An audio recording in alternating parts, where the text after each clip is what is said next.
Bonjour, nous voici en direct de Goulier-Neige, ville d'arrivée de la première étape de la ronde de l'Isard. Les coureurs sont partis ce matin de Saint-Giron pour effectuer une étape de 160 km.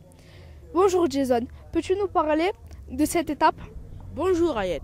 Très belle course et grande victoire pour Alexandre Foliforov qui endosse également le maillot jaune. Il devance de 14 minutes Rosson Garcia et Louise Vervec. Le premier français, Valentin Dufour, quatrième à 1 minute 09.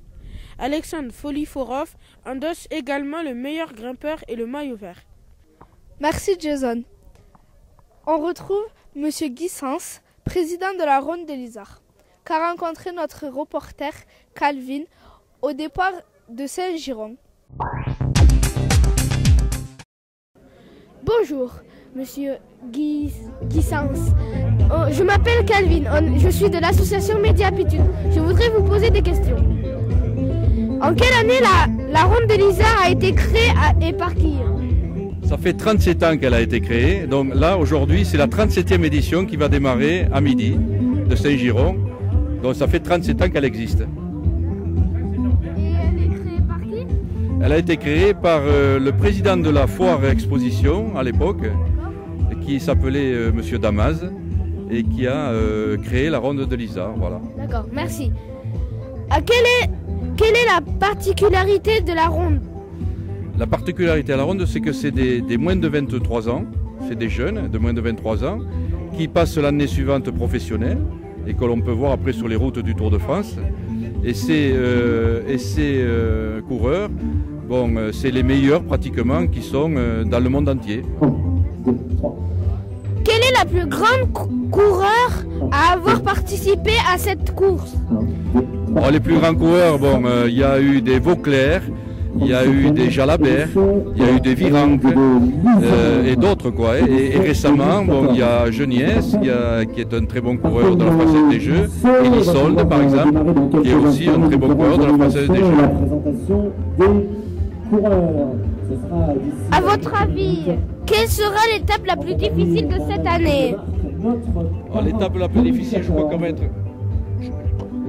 L'étape la plus difficile, je crois que ça va être les 4 jours. Mais la plus forte étape, ça sera celle de dimanche, parce que c'est une étape où il y a 4 cols. Et ça va être très dur pour les coureurs, surtout en fin de course comme ça, en fin de dimanche, pour le 4e jour. Quel est votre favori pour cette édition 2014? Les favoris, moi je mets comme c'est un parcours qui est quand même basé sur les grimpeurs.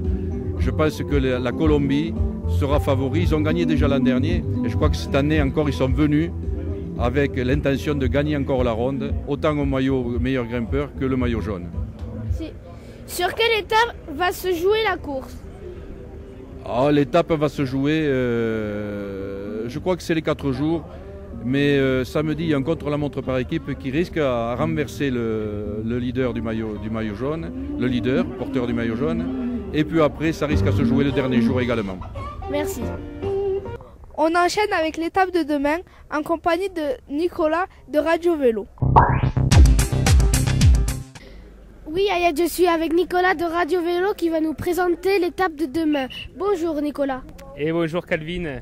L'étape de demain elle devrait être au moins aussi difficile qu'aujourd'hui parce qu'il va y avoir 2 cols. Le col de Manté en milieu d'étape et puis l'arrivée du côté de Luchon à l'Hospice de France. Et ça devrait être très difficile encore pour les coureurs.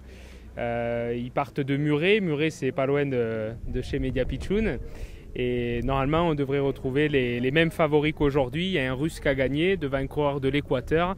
Donc il y a vraiment des coureurs qui viennent de tous les pays. Mais bon, les Français n'ont pas été mauvais. Il y en a un qui est 4e du général. Et il a fait le podium l'an dernier, donc il devrait être bon. D'accord, merci Nicolas. Merci de nous avoir regardés. Nous vous donnons rendez-vous demain à la même heure et nous quittons avec l'image du jour. Au revoir Jason. Au revoir et à demain.